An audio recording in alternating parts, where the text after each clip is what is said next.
Ladies and gentlemen, welcome to another episode of Fuente and Meerapfel present Meet the Professor. Hello, world! Like a friend of mine used to say in Santiago, what happening? And then I would say, excuse me? How are you today? How was your week? Mal, My week has been great. I have been traveling, got to visit a lot of family, you know, the good old stuff. And Jose's been in a bad mood all day. no, He's I a haven't. grumpy old man. No, the But what do you problem expect is from a the problem is 2,634-year-old? yeah. The problem is on Friday I was supposed to arrive at 11 o'clock in Estonia. I arrived at 2:30 in the morning. It was below zero. Then the next day, I spent a lot of time lunch with Mahesh and Josh. And then in the night, we did a beautiful event with 75 passionate cigar lovers. Mahesh, the dinner was amazing. The spirits was amazing. The raffles, all the people who participated. And it was a world-class event. People enjoyed from us in 858 Rosado. They also enjoyed the unnamed 2021 reserve. And we finish off with an Añejo 60. You can't imagine how happy the people were. And it was a first-class event. As always, had a great time with Josh. He doesn't bust my balls like you and Carlito does. He's the nice for the three of you. So shout out to my good friend, mi hermano, Josh. The gentleman of the family. That's true. Yeah, Carlito and I get tired, so we have to send him to put up with you. But Josh has this calm side to him where he can just put up with all of that crap and listen to it, and it just. On the contrary, he says he would rather be with me and not with you and Carlito, so forget about that. Yeah, I can understand that one, to be honest with you. Yeah. Well, I'm glad you're feeling well, Professor, and I know you had a wonderful time. People are still speaking about you, about the events, about how wonderful it was, and at the end of the day, the amount of friendships that have been building up over the last decades. I mean, it's all become one family now. Yeah, it's all about family and people to understand really what cigars, tradition, love, commitment is all about. Anybody can make one cigar good one day, a month, a year, but to do it with love, tradition, passion for decades over decades over decades, that's another story. And one day we'll run a show on you, Professor. And the question will be, how do you consistently do this over thousands of years?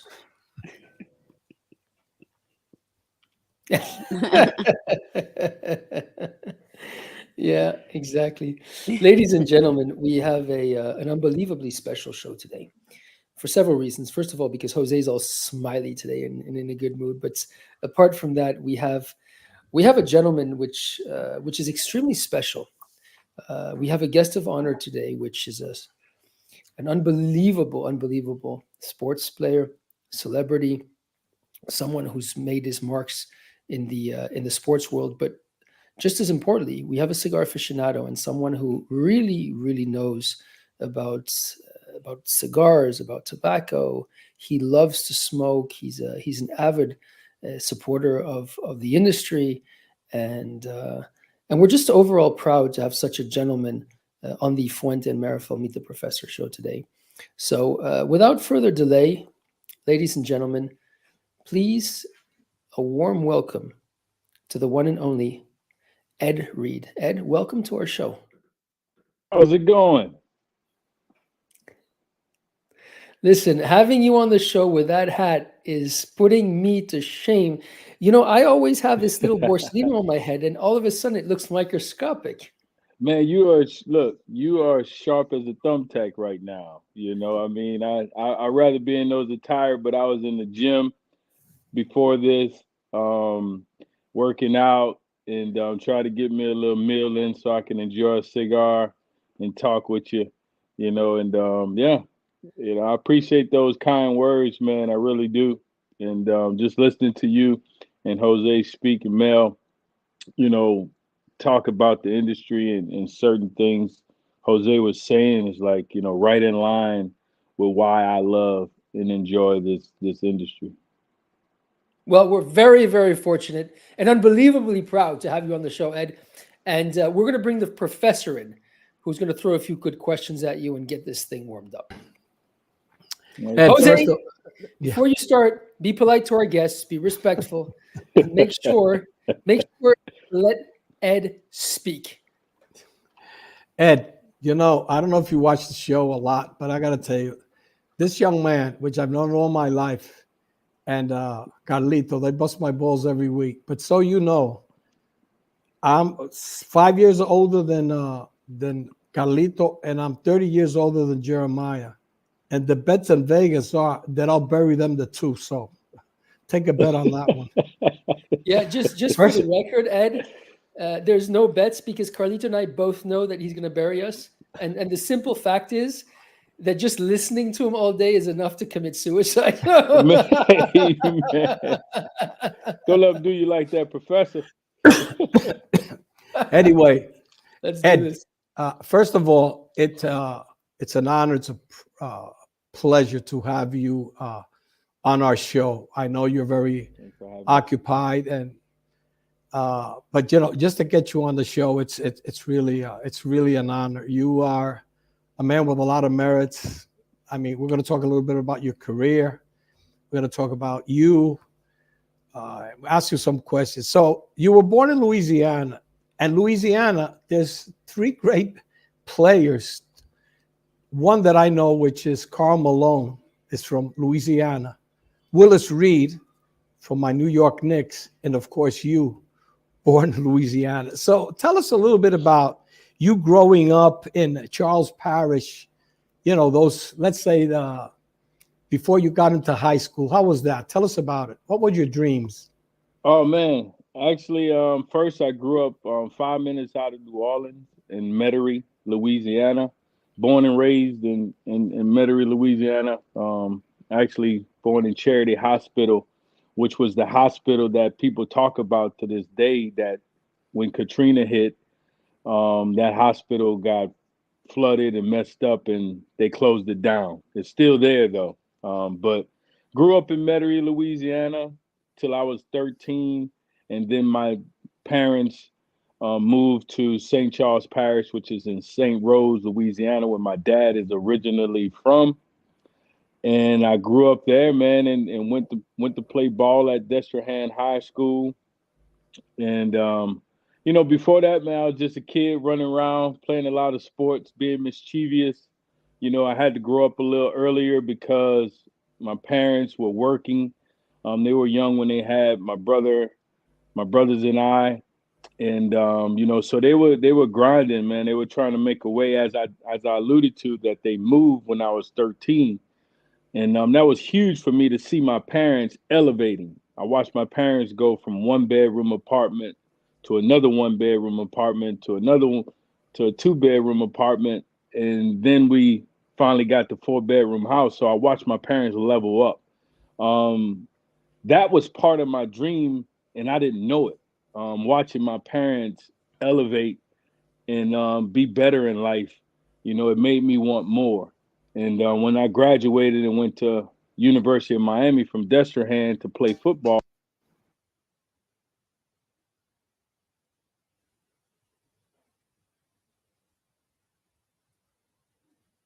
Well, there we go. We have a problem with the connection there. Jose? I'm good. Wonderful. All right. Well, this is awesome. I love this. Hold on, Melanie. You come in as well. Look at you. What are you smoking there, Melanie? I have a Don Carlos Lancero. No way. You have a Mhm. Lancero? Yes. Man, I don't get Lanceros. How did you get a Lancero? That's amazing. Jose, did Plead you the have fifth. a Lancero? You know, it's funny. I think it was Monday morning. You know, one of the cigars we offered at the dinner was the Añejo 60, which I hadn't smoked in years. I even Which forgot one? about the size. The Añejo 60, it's 6.25 by 48. That cigar blew me away. Even though everybody knows that my favorite Añejo is the 46 and then the 888. But the 60, I'm gonna have to mooch some in February when I go there because it really blew me away. I wonder what happened to Ed. That's okay. He'll log back in. You know, there's a lot of problems with the internet connection these days everywhere. Where the hell is Carlito? Oh, you don't want to Well, know. All right. there's a Nell the Professor questions. So, anyways, ladies and gentlemen, we have Mr. Ed Reed, who's in the background here, ready to get back on the show. Let's do this. Ed. There we There we go. go. Sorry about that. On his phone, so I guess a call knocked us out. But as I was saying, I grew up in on St. Charles Parish and moved to the University of Miami when I went to school. Got a scholarship there, and I was already dabbling, smoking little mini wood tip cigars in high school. Hate to say it, but I did. And when I got to college, that's when Bubba Frank, Reggie Wayne, and I really started smoking cigars. My first cigar, Green Label, Mel Mike Can Help Me, Petite Smoke, Arturo Fuente, and the number 2 Monte Cristo. Not knowing anything about cigars, just out there whacking balls, golf balls around at Granada, and started loving cigars, man. But yeah, growing up wasn't the easiest thing, but that was probably some of the best times as a kid, growing up in St. Rose and New Orleans. Was some of the greatest times. But then when I got to University of Miami, it's football and started to enjoy some cigars, and here we are. But let me ask you this, and I know a lot of people know it, but also, Ed, you are not only great at football, but you always great at track and field too. So you were like, you had to make it. Tell us a little bit about that. You did your homework, Professor. I really I love track. Track was the sport that helped me to get my running techniques down. I was an athlete. I played baseball. I played basketball, and ran track, obviously, and threw the javelin on the track and field, which most people was like, man, he threw the javelin? How you throw javelin? But I played baseball and I played in the outfield and I knew how to crow hop and do all that. So it just went together. My real fun story, my track coach is like, you play baseball, you could throw the ball from the outfield. You know exactly what to do. I'm like, what are you talking about? And that's how I started throwing javelin, but yeah, track was my sport, man. I used to go back and forth between baseball and track meets in high school, and try to compete in them both. And it was pretty fun, man. Those, like I said, those were some of the best times. And let me ask you this: when somebody is into sports, we all idolize somebody. So when you were growing up, who did you idolize as a defensive person? Who did you look up to and said, I want to be just as good as so and so? Yeah, I mean, obviously they were professionals, but before I saw professionals, my dad played intramural sports, and my older brother was a super athlete, and we played a lot of street football. So, I grew up watching guys play street football in Shrewsbury, wanting to be those guys or wanting to be in the game with my older brother, sitting on a little light post, the little light box, should I say, and electrical box, watching these games, epic football games on the street, man. Like I want to be like my big brother. I want to be in that game playing with him. You know, I was at practice with my dad catching, fly balls because that's what I saw them doing. I saw them practicing a lot when I was a kid. I was always at the park. You'll hear me saying interviews that I'm a park baby. I had these park baby shirts made up because we actually built the park.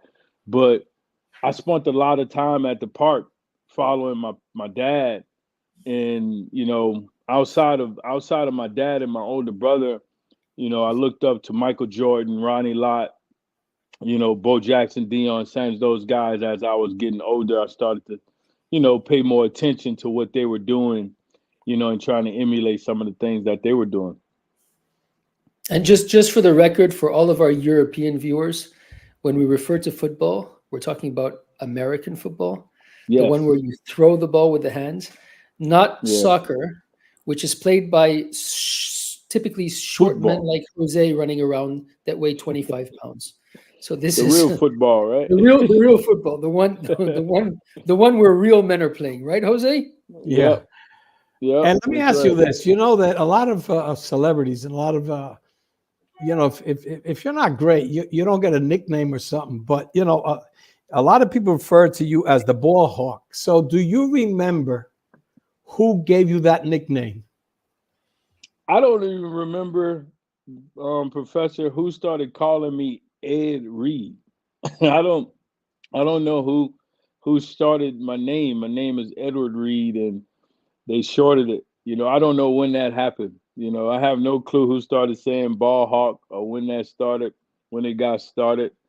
Those things just kind of happen, and people gravitate you to want it. to know what Jose's small little name is? Can we say that for the people? Let me tell you something. Unless this show is rated XXX, I'm unfortunately not able to mention it.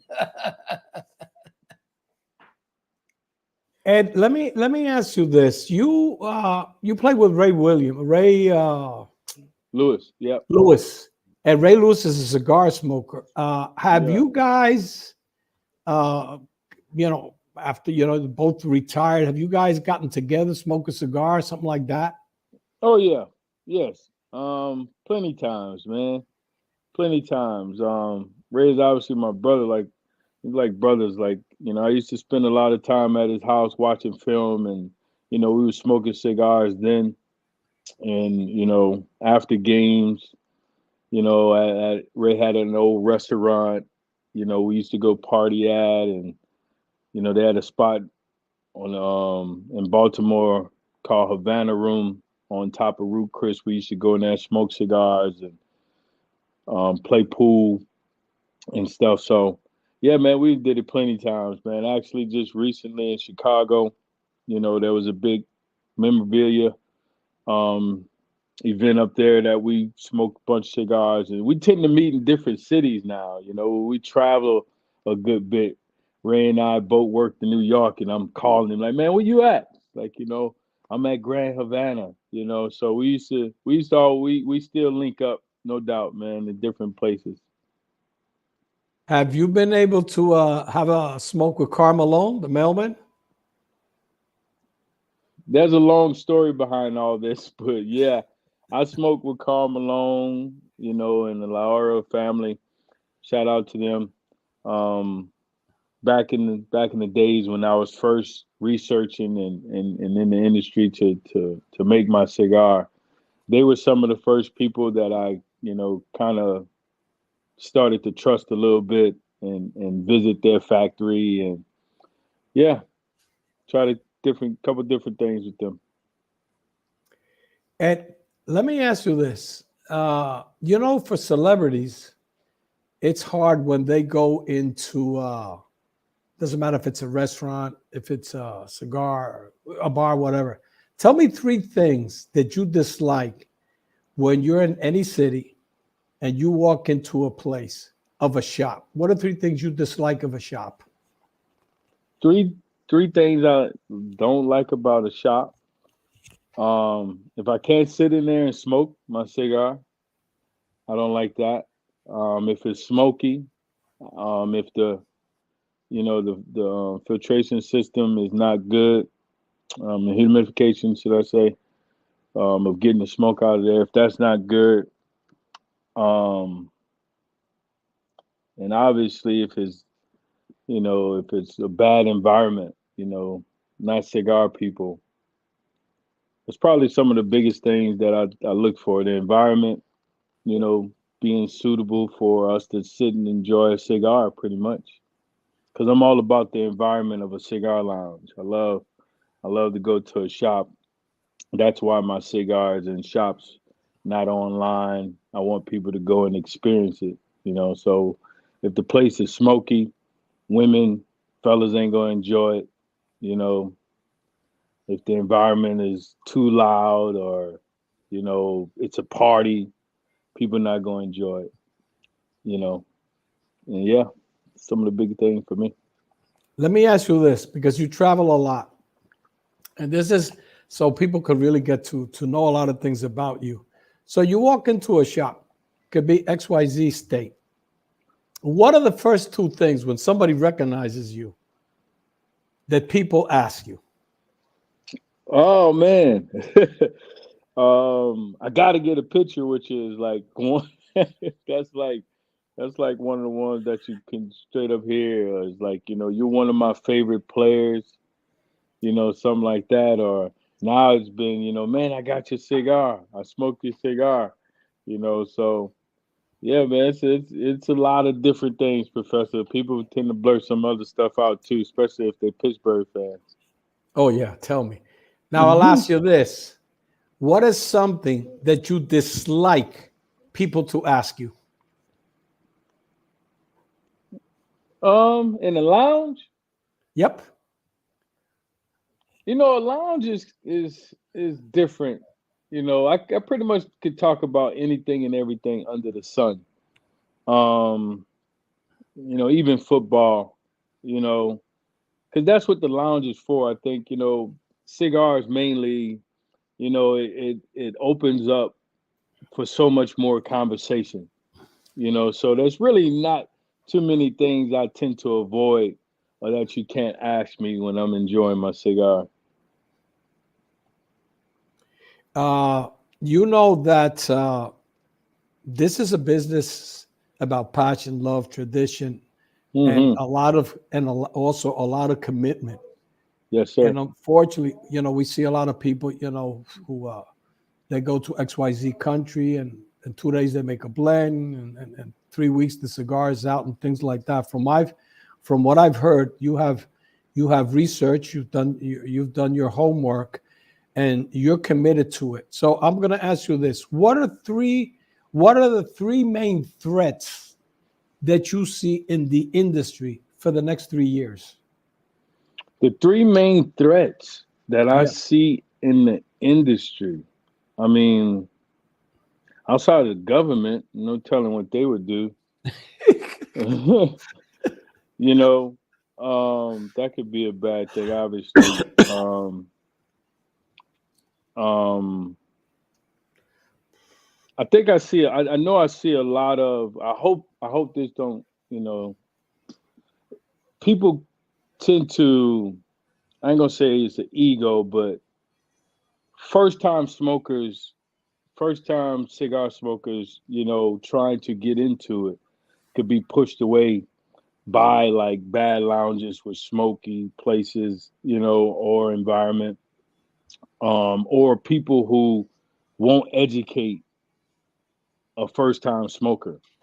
I tend to bump into some people who just really getting into it, and they'll tell me about somebody who is teaching them how to, start smoking their cigar, but they don't really give them anything. Like I'm watching them do certain stuff, you know, and I don't think it's a major threat. I just think that's something where we can lose, people coming into the industry. Um, Another major threat. Oh man, I don't know, to the cigar industry. That's one more. It's tough, man, because I just feel like I feel like Apart, cigars are the way of life. You know. apart from the young man right under you there on the screen, what's the other threats? Hey, bro. Listen, do you think, Edward? Do you think that? So you spoke about governments being threats, and I guess you're referring to legislation on tobacco products. Mm-hmm. Um, do you see the young generation? And when I say young, I mean adults which are in their late 20s, 30s, 40s. Do you see them more active today, enjoying the finer things of life than, for example, when we were kids, when we were back 30 years ago? Definitely, definitely are. I think with media, social media and all the attention that everything is really getting, I think people understanding, the benefits of just having a cigar, sitting down and de-stressing, and meditating, you can do so much more with your cigar than people knew. Um, I think with the marijuana industry too, being out there, in holistic medicines and people being more natural. I think some people are leaning more towards cigars versus herbal, knowing that these medicinal plants has been around for so long. But yeah, man, I mean, cigars is a benefit I think that most people I think now are looking towards because of, like I said, the holistic side and the information that's being put out here, But yeah, the legislation is, that's got to say something to you. Why are they taxing it so much? They don't want people calm and collect like this, enjoying themselves. That's very true. Now, I have a question for you, which has been on my mind for the better part of 20, 25 years now.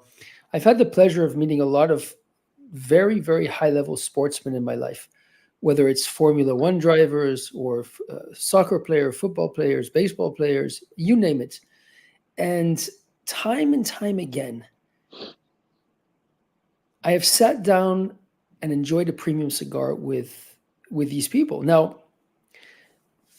you hear out there about how dangerous it is to smoke and how difficult it is to on your body. And how is it possible that a Formula One driver whose heart is racing 180 beats per minute during a race, or that a high level football player or soccer player, how is it that they can sit back and enjoying a premium? I mean, there's a contradiction here, Edward. Can you please explain this to me? Yeah, I mean, it's because the narrative that's been put out about tobacco products and not knowing, the true product. Um, People hear tobacco product, cigars, and they thinking put it all in a lump sum with everything, I believe, with all the chemicals and everything of everything else. All the other stuff got chemicals. This is not, and I think that's one of the biggest, misconceptions about cigars is that people don't truly understand the product, where it comes from, the fermentation, the whole process. They do not understand the product. That's where the problem's at, I believe, you know, because of the narrative that's been put out about tobacco. I think that's what people hear and that's what they follow. And the world is so conditioned to what the narrative has been. That's why I think now that information is out, more people are starting to understand and enjoy cigars. So basically, that kind of joins what the FDA report was saying. Whereas, they discovered all of a sudden that premium cigar smokers, don't live any shorter lives than non-smokers. You think that makes sense to you? I mean, when you were smoking a cigar and the next day I or the afternoon, you'd go uh-huh. out there and you'd play a football game and you'd kick ass. I mean, you're the living proof, aren't you? Yes. Yes. And Michael Jordan used to smoke cigars before games, so you can still function. It's not hurting you unless you out here inhaling it, right? Um, but that's the issue, man. I think a lot of people just don't know and really truly don't understand. what they're doing and how to do it. You know, um, So are you come on, saying that man. the nation The- is the guys writing the regulations are literally or in a majority not understanding or not educated on what they're writing regulation about? They definitely don't. I don't think so. But more importantly, from a legislation standpoint, if they can't tax you, they can't put their hands on it, they can't get no money from it. That's a big part of it. You know what I'm saying? This is not something they are growing. This is not something coming out of their backyards. It's coming out of the country. This is coming from out of the country. Anything that's being imported into this country is going to get taxed heavily. And that's where we at with this. You can go all the way back to Cuba, right? The embargo and all that stuff, man. Like this is about money. This is let's be straight. This is a capitalist world, we living in, man. So it's all that stuff comes down to money. I could tell you how it de-stresses me after a game. I can tell you how I'm calm before I go into a place when I smoke a cigar before a game now as a coach. It's a celebratory stick. You see champions smoking it after every championship. You see college students having cigar game, Alabama, Tennessee. You see other people starting to join in on it. So they can't hide the truth and what we know, right? And why we enjoy the cigar, the love, the passion, where it comes from, the people who makes it, how the lifestyle that they live in to bring you so much joy, for us to enjoy right now. Now, Edward, everybody out there knows, big strong Edward. He's a football player, he's a top sportsman guy, he's fit, he's strong, he's out there. But f- for those of us who don't know who Edward is, who you have kids, you have a wife, you have a dog. I mean, tell us about you, Edward. Tell us about who you are. Tell us about where you come from. And you spoke about your childhood, but where are you in life? And at what place are you right now? Give us a little bit of Edward right now, please. Man, I'm a Hall of Fame dad, and I have nieces and nephews, man, that I have to take care of. I have a basketball game I'm about to go to here in about 3, 4 hours. And I love golfing outside of the time when I do get some spare time and DJing. I love music. Um, outside of that, I'm really about these kids. Taking care of them. And doing my little work I do for them, man. That's what I mean when I get some time to enjoy a cigar, or you know, just to relax and kick my feet up, watch some football. Do a little studying. These days I'm reading about martial arts and stuff like that. So I'm a real laid back guy at this point in my life. I'm 45 years old. I'm not married, you know, so it's less stress, man. It's less stress these days, outside of running around and hitting people. And, my stress comes from making sure I got to take care of people and people cash apping me, man. I'm trying to avoid cash app. Let me tell you, in the last minute and a half of what you just said, there's going to be a lot of people out there that are like, Edward is an amazing human being, and that's exactly what I wanted to show everybody. I wanted Thank to you, show brother. you what's going on inside you, inside your heart, and what an incredible human being you really are. Back to you, Professor. And let me ask you this. If you were to say what has been your three greatest moments in professional football, what are they? Man, my three greatest moments in professional football: draft day, Super Bowl, retirement. Can I add one? Yep. Hall of Fame. Thank you. Thank you. I'll take that. I'll take that. I'll take that and take retirement off there. I will. But outside of only reason why I didn't say individual accolade is because it's such a team sport. You know, That's the only reason why I didn't say Hall of Fame, but that was definitely one of those highlights of my career. After it was all said and done. Because it's still a representation of everybody that was part of you. Let me ask you this: when you guys won the Super Bowl, I think 2012, if I'm correct, right? Yep, 12, 13, yep. Okay. 2012, 13. So do you remember, by any chance, what cigar you smoked that day? It was a Plasencia Forte. Nope. That Can't day? be. Wait, what day you were talking about? Super Bowl 2012.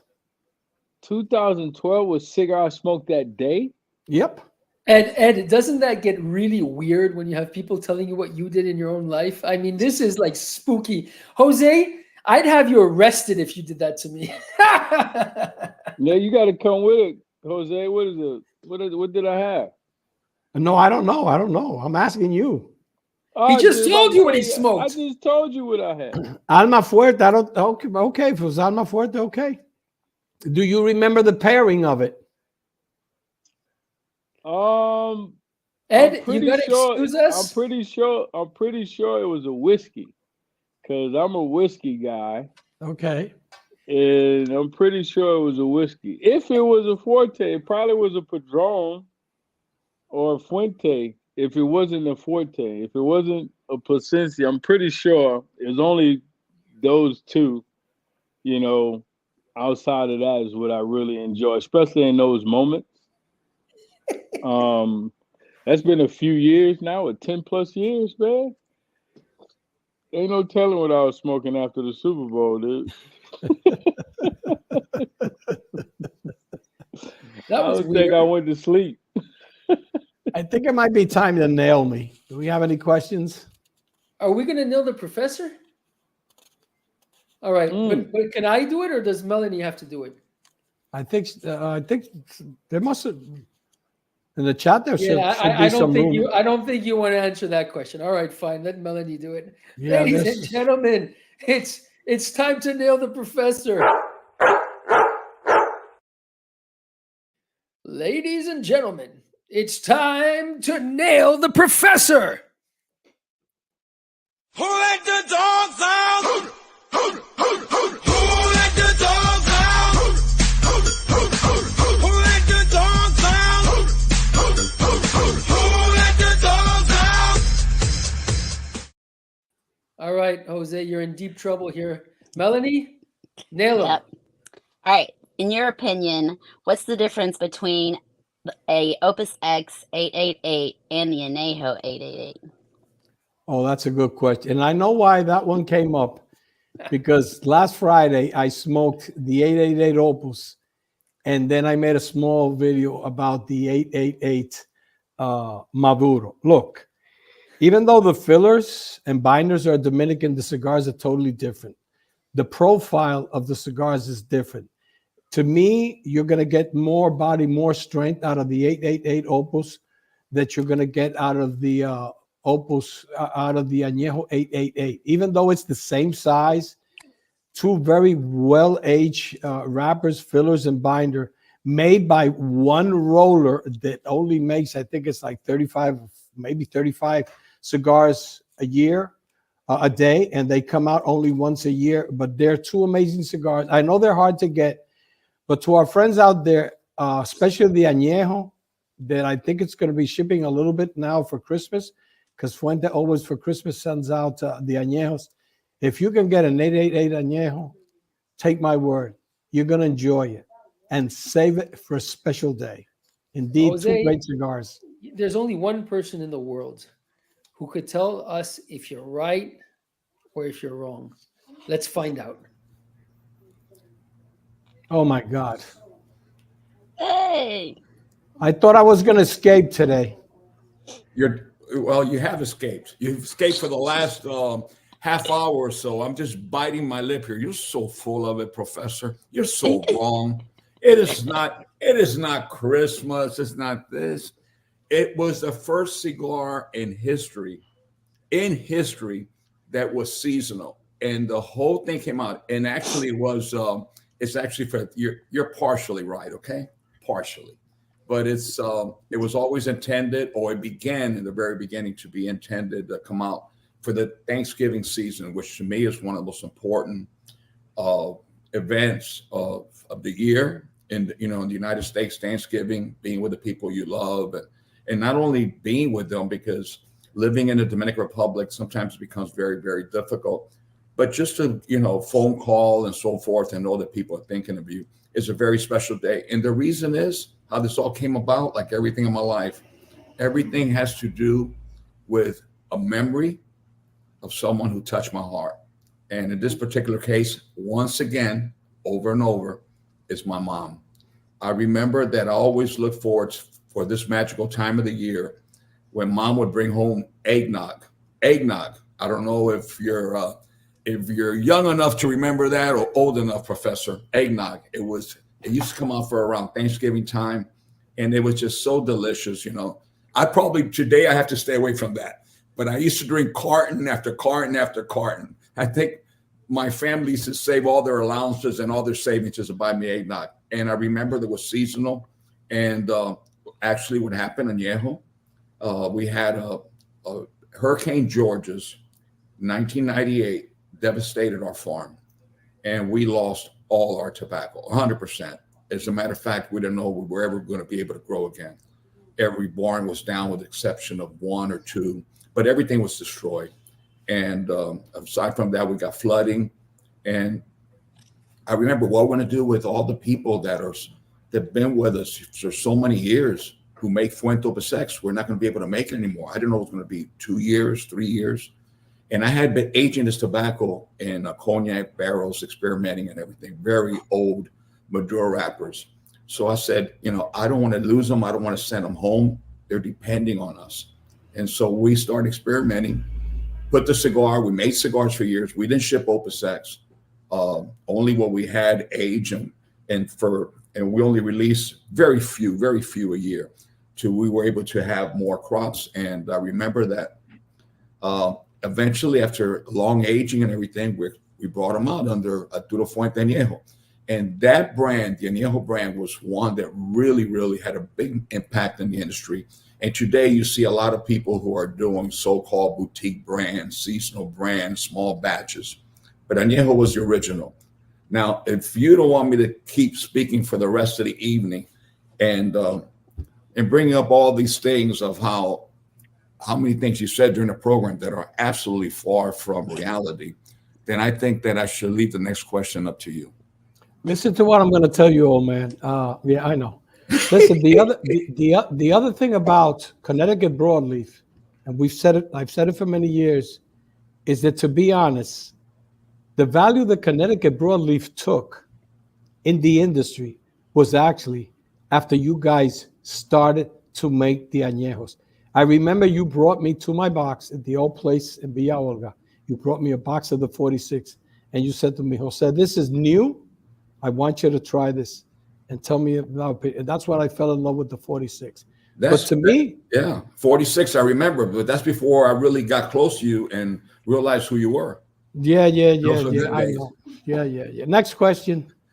All right. The rule of aging cigars is 70% humidity. What's your opinion on that? That's a great question. And we've talked about it. And I know that Carlito's going to talk about it also. I think look, the rule of thumb is you keep your cigars at 70-70. That's the rule of thumb. But to be honest, all cigars do not age well. For example, to me, cigars who are full flavor, full body cigars, I'll give you an example, like an Opus. To me, in my opinion, they age better at 65, even 64, even 66. Medium body cigars, they could be 67 to 68. Something with Connecticut or Cameroon could be 70, 71, but you don't want to go over that. And I think it's a misconception that a lot of people have over that. I know Carlito's is going to say I'm wrong. He always says it, but you know what? I'm the professor. What do you have to say, old man? No, you're absolutely right. I think that depending on the wrappers and on the blend, also on the composition of cigar, if you're going to age cigars, it's very important that you keep certain cigars separated from others, if I could explain it that way. And I think that this one thing is aging a cigar at the manufacturing point, and there's another thing, aging cigars in a humidor. In a manufacturing standpoint, I think I've learned, but remember, no one ever aged cigars before Fuente with temperature and humidity control. And I've learned through trial and error, through experience, that different tobaccos age differently in different conditions. And the only thing I could compare that to, just to illustrate, it's like cooking. You don't cook, a porterhouse, a 4-inch porterhouse steak the same, with the same temperature, same length of time of maybe a 1-inch Chilean sea bass. Depending on what you want to accomplish. So it's very, very important, depending on the blend, how cigars are aged and what temperature and what humidity and what length of time of aging as far as manufacture.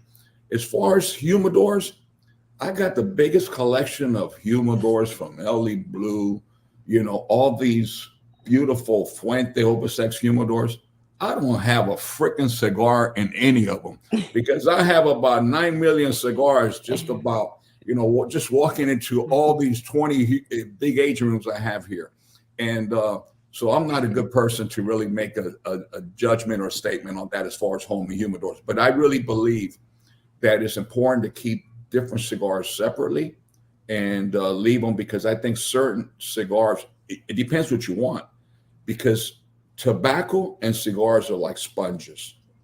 And if you have a cigar that has a very heavy aroma penetrating something and the cigar is light, the light one will pick it up. I'm not saying it's good or bad. It's a question of personal preference.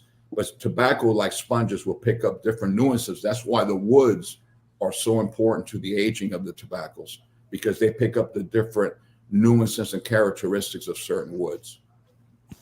I agree. Union. All right. When the roller is bunching the cigar, how important is the positioning of the leaves?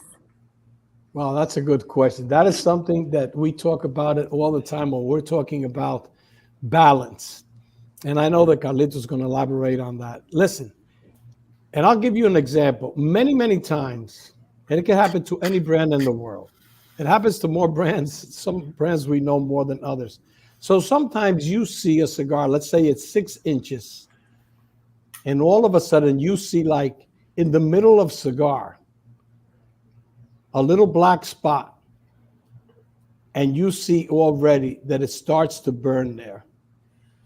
That is because the cigar, the roller did not position, whether it was the viso or the ligero, in the right position.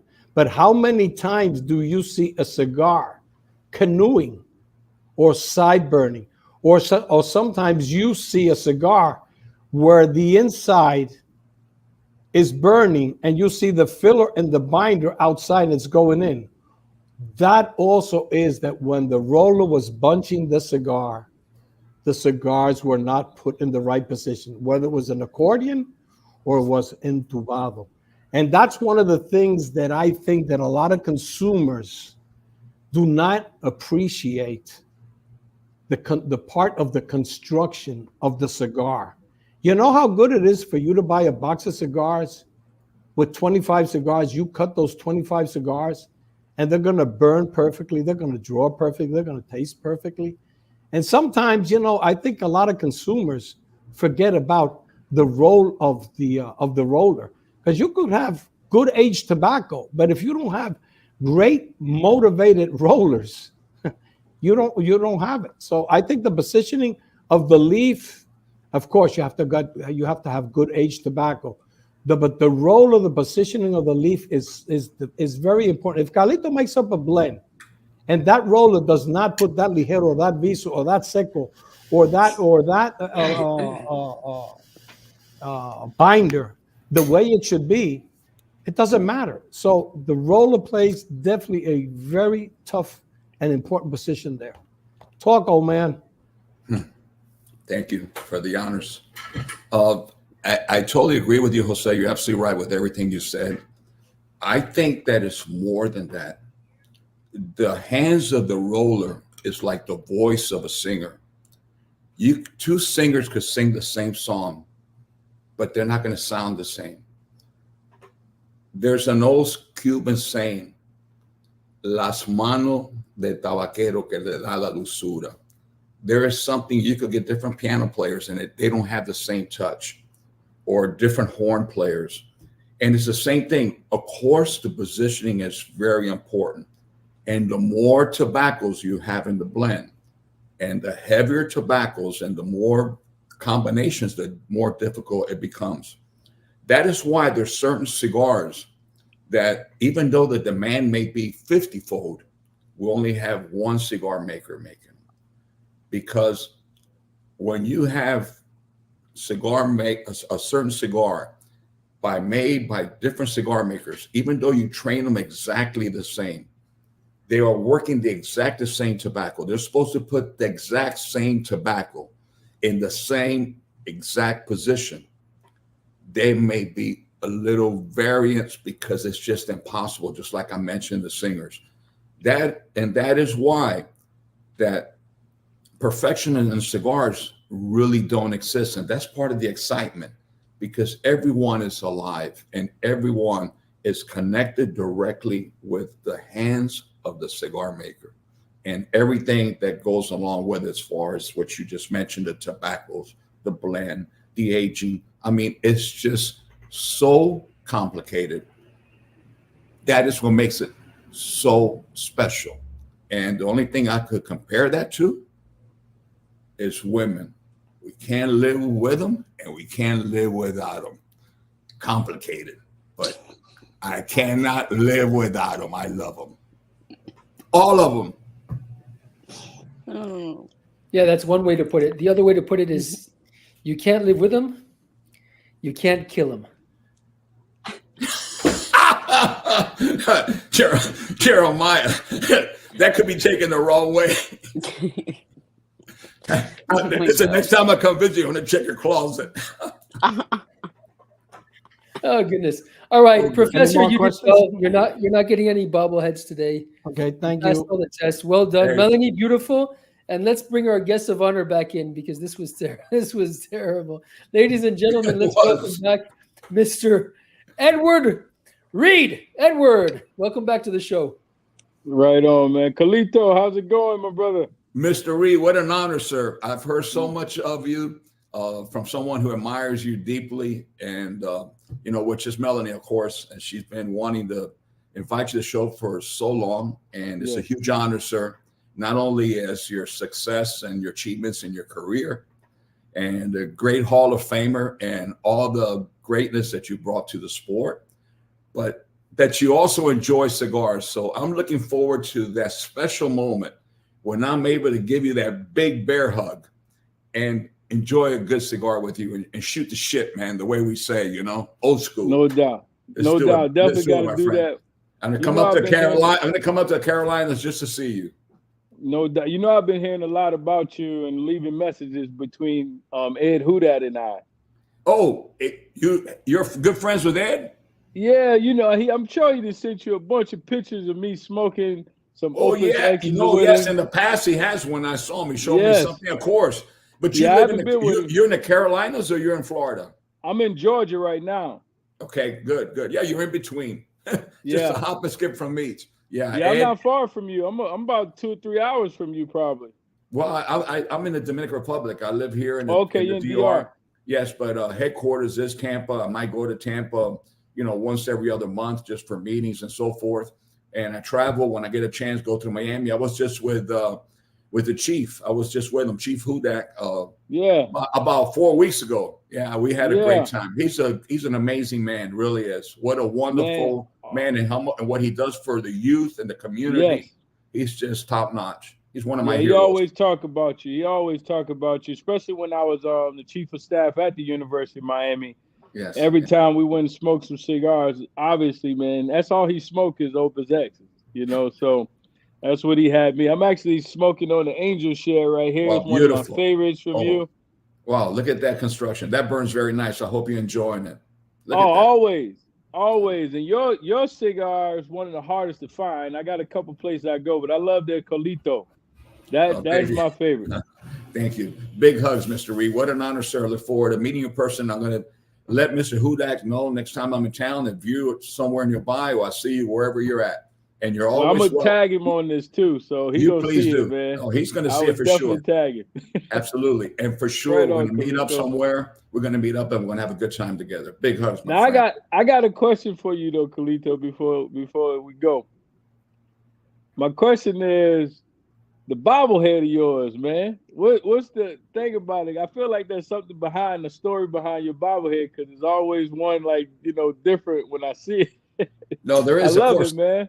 Of course, there's stories behind it. Everything that we've ever done or we've created, there's a story and a motive. And the thing is, I spent a lot of time, or I used to before COVID, aside from this year, which I traveled a lot, but mostly it was in the factory and so forth. And I'm just around and people claim that I'm very hard to reach. So they're calling my daughter in headquarters. They're calling, where is Carlito? Where is Carlito? And they just got sick of it and everything. They says, I'm going to give you a Carlito so you could have with you. This is where Carlito's at. And it was my daughter, Liana, who came up with a concept and just made a few. You just made a few just to joke around. It was kind of like a prototype thing. And it went spiral. And then she's made more in different colors because of the shirts I wear. I wear black, I wear white, green, red, blue, the Fuente colors. And there was a contest, where is Carlito? People would take photos. And I had photos on fighter jets, and I had photos on camels and on the pyramids in Peru. But my favorite, aside from the one that they sent me, which was just the head coming out with big cleavage, surrounded by two mountains keeping me warm. My favorite one was somebody was very creative, and they must have gone to a rodeo or something, and there was just a blob of bull crap or cow crap. And they took a photo and put my head right in the center, and all you see the feet standing up. Where is Carlito? And Mr. Reed, Ed, that's what it's all about. Yes. It's not about cigars, it's about people. And I really enjoy, I love the professor. He's one of the closest persons in my life. And but this is what we do, man. We just bust balls. And when people bust my balls, I get giggles out of it. And I really I really enjoyed it, because if I could crack a smile or bring a smile to someone, a smile to their heart, and they do it with making fun of me and everything, it just brings pleasure to me. I enjoy it. And that's become something. Listen, I travel around the world, and people come to me with bobbleheads for me to sign. They collect them just like someone collects baseballs or football or whatever. They come and ask you to sign. It's incredible. It's incredible, but I'm very honored, and I'm very blessed with that kind of love that I receive, and hopefully I could return in the same way. No, you definitely do. You definitely do. You and your organization, the company, with your cigars, y'all definitely do that. Thank you. Thank you very much, sir. Thank you. All right. Time to get Rich on the show. Strap on your belts or whatever it is else that you want to strap on before Rich comes on the show. It's time for Rich's Riot. Ladies and gentlemen, it's time for Rich's Riot.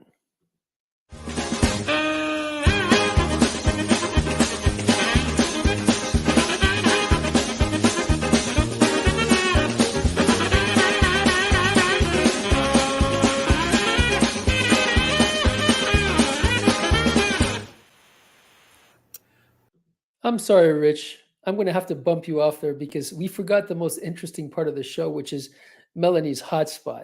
And there's no way in hell we are missing Melanie's hotspot. Edward, we're putting you in the hotspot.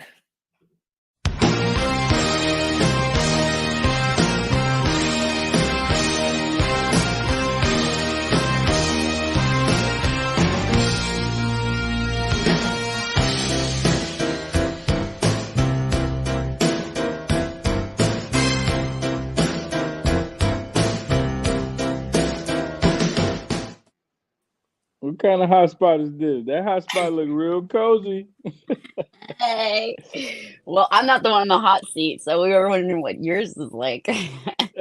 All right, so let me ask you a few questions. I know you're a coach now, so what's probably the most bizarre thing you've seen somebody do on the field while you've been coaching? Oh my God. The most bizarre thing I've seen on the field while I was coaching. Oh my God. I think the most bizarre thing lately that I've seen, because I've been in high school this past year, is how funky these kids are with the equipment. Like they come out on the field and it's like it's like they bring the locker room out there. I went in the locker room and the locker room smells exactly how you smell, son. I'm like, dude, how do you smell like that? Then I look at his uniform, like, do you even wash this thing? Like the kids are not washing their uniform. Like I think it was pretty much the whole year until I said something to him. And then the next week he came and was like, look, I washed it, coach. I'm like, dude, are you kidding me? Like you not washing your uniform? Oh my Yeah, God. it was filthy. I mean filthy. It was terrible. It was a white uniform that looked like a tobacco leaf. Like I was like, dude, are you kidding me, bro? Like wash your uniform. So I wasn't surprised though, high school kid. Oh my gosh. All right. What is one thing that you have learned from teaching or coaching high school kids? Maybe they've taught you something. They have definitely more patience and understanding teaching people different. No different than what Kalito was explaining about the cigar being made. You know, one person doing something totally different than the other person. As much as you making the same cigar, doing the same things out there, football, you can't teach that kid like you teaching this kid. Yeah, that is true. Well, okay, one last question now. What was your inspiration to start your cigar business? And then where do you see your cigar business going? Those are great questions. When did I start my cigar? Man, it didn't really I didn't really I was never intending to make a cigar. I was just enjoying the cigar industry.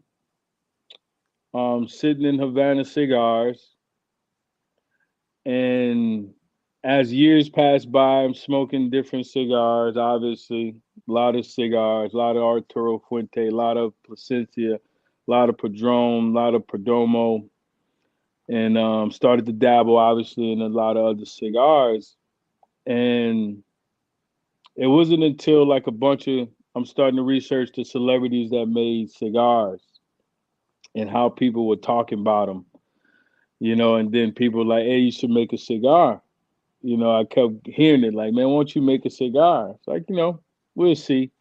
I just was enjoying the company and just the conversations, and then I went and I said, you know what?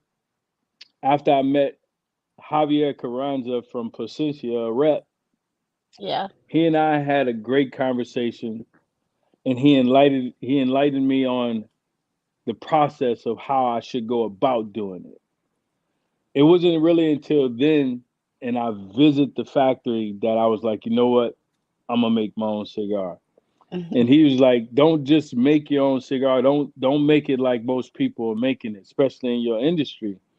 When he talking about football or just a sports guy, he's like, don't take these cigars from people who are just handing you sticks and saying try this blend, in which I was already not doing that. Like people were already like, man, I can make your cigar. People was already trying to get me to just put my name on the cigar. Yeah. And he was like, don't do that. And I was like, I'm not, because I was already the ash boss and I was testing cigars to make sure it was constructed right. So if it wasn't holding like this, I probably wasn't interested in your company. I just asked it, by the way.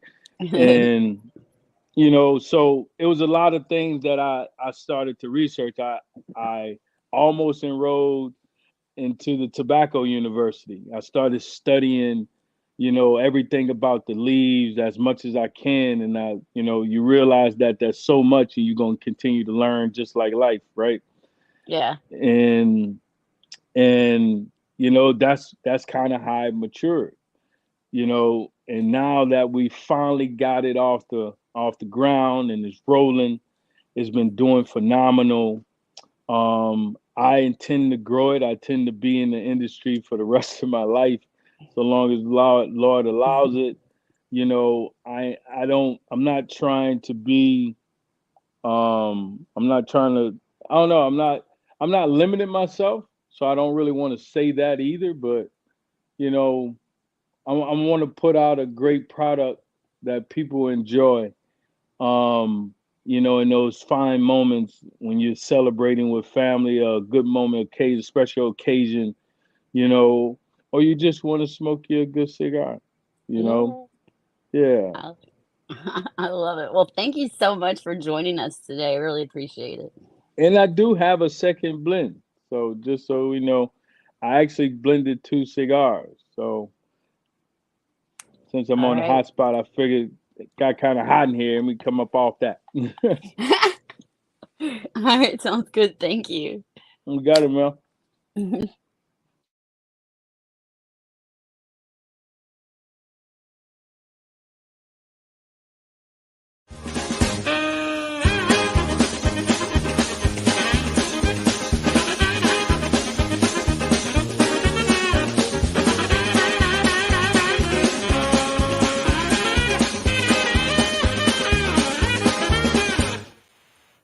Hi, everybody. Hi, Ed. Got some good news for you since you're in Georgia. I've been working the past month or so with the PCA, and we're going to be going to the Georgia legislature to get the OTP tax lowered for premium cigars. We're well on our way. When this show is over, I've got to talk to another state legislator who called me this weekend saying he doesn't smoke, but he wants to support our bill. So we're getting excited about that. Just got back from Tampa, where the Heritage Week is always great down there. You get to see people from all over the country. You see them about once a year down there. We had a great time. Jose, yes, you can find them if you look real hard. Took a while, but tracked some down while I was down there, and even got some BTLs for Brenda. They when you're doing the blending and stuff, and the Bronchero is rolling those cigars, I always find in my mind that the Ligeros are kind of centered in a blend. Carlito will correct me if I'm wrong, but I know when I'm smoking a cigar that I think is just rolled perfectly, the ash seems to point a little bit because I think the Ligero burns a little bit slower because it always holds a little more moisture. And that's just my opinion there. Back in Metairie, I hadn't been there in a long time. Many years ago at the mall was a men's store called Zoller's. And back when I was in the clothing business, I used to be in Metairie quite often selling him some stuff. Well, let's see. I just got back from Tampa last night, and up here it's kind of cool in West Georgia. All of a sudden, I noticed my neighbor near me down the street is unloading this humongous Christmas tree off the top of his car by himself, and he's struggling. And I say, "Are you going to stick that up by yourself?" He said, "No, it's going to go in the living room." So less painful that way.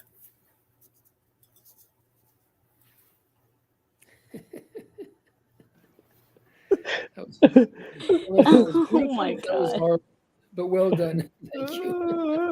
Oh And my that God. cigar do have the point like that right there, Rich. There you That's go. exactly what you're talking about. That's the angel share. There Yeah. you go. Angel shares. Angels share. All right.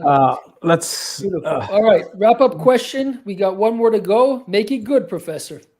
No, actually, there's 2 questions because, Ed, if you had the opportunity to smoke a cigar with a person dead or alive, who would it be? Could be a celebrity, could be sports, could be a writer, could be anybody in the world. Who would you choose? Man, that's a tough one, man. That's an absolute tough question. I don't know, man. I probably want to go back to the first person who started this thing off, you know, and ask them, if they saw it really growing into what it is now, But man, to smoke a cigar with anybody, it would have to be a group of people. I No, need a you group, can only pick one person. God, man, that's tough. I'm going with the Lord, Okay. I won't lot of smoke peop- with him. And A lot of people have said it. So this is the last question, but it's actually 3 questions that I know people would love, and it's very short. Greatest running back of all time. Barry Sanders, Walter Payton, So you're gonna leave Jim Brown out? or Jim Brown. Yeah, Jim Brown, my 3. Okay. Greatest quarterback of all time. Joe Montana, Okay. then Tom Brady and Peyton Manning. Either one. Okay. Greatest team of all times. The greatest team of all time. Man, these are tough. That's a tough. The greatest in NFL? Yes. The greatest team? Oh my God, man. I'm going with San Francisco 49ers. I'm Joe Ma. Whoever Joe Ma quarterback for. Listen, Ed, it's been a pleasure. The same as Carlito and Jeremiah. I hope to meet you one day. Have a cigar. I've known a lot of celebrities throughout the years, and I got to tell you, you are absolutely a very humble, very honest man. You speak from the heart, and that is something that I can't say about all celebrities because some of them are really, excuse my French, are assholes. But you are a true gentleman, and we wish you all the best. And probably if you go to PCA or I'm in the Carolinas or in Atlanta, I will definitely try to see you. Now we lost him. Definitely, Professor. Thank you. Thank you very much, man. I got some calls coming in. I actually got to go myself, man. I really appreciate all you guys, man. I look forward to smoking with you guys. Okay, just wait a minute. Carlito? Ed, it's been an honor, my friend. I know that you're rushing and you're busy. Thank you so much for joining us, and wish you all the best. Continue the work you do with the youth. That's amazing. You're giving back in life. You mentioned the Lord. And with that, you said it all, my friend. Big hugs and congratulations. A lot of success in the cigar industry. Thank you. We need more people with leadership and voices like yours. God bless you, my friend. Same to you, Carlito. Thank you, brother. Blessings, man. Look forward to smoking with you for sure. And I'm for sure calling Ed who that in a second. We're gonna do that for sure. Right on. Take care. Bye. You too.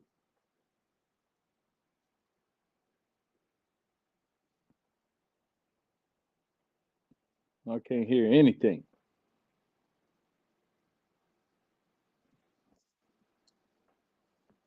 Did I just say all of that without anybody hearing anything? I can hear you now. Edward, thank you very much. And thank you, Melanie, for reaching out to you and getting such a gentleman on our show. Like the professor said, Edward, you are a gentleman, you're a kind heart, and it was a true honor getting to smoke a cigar with you today, get to know you, and for all of the people around the cigar community around the world to sit down and share a cigar with Mr. Edward Reed. Edward, we wish you the best. We hope we're together soon, enjoying a fine premium cigar together. But in the meantime, remember to take care of yourselves and of each other. And Ed, what do we say? If you don't do it with passion, don't do it at all. Don't do it at all. All right, let's do it. Take care, guys. See you next week. Right on. Blessings, brother. Same time. Bye-bye for now.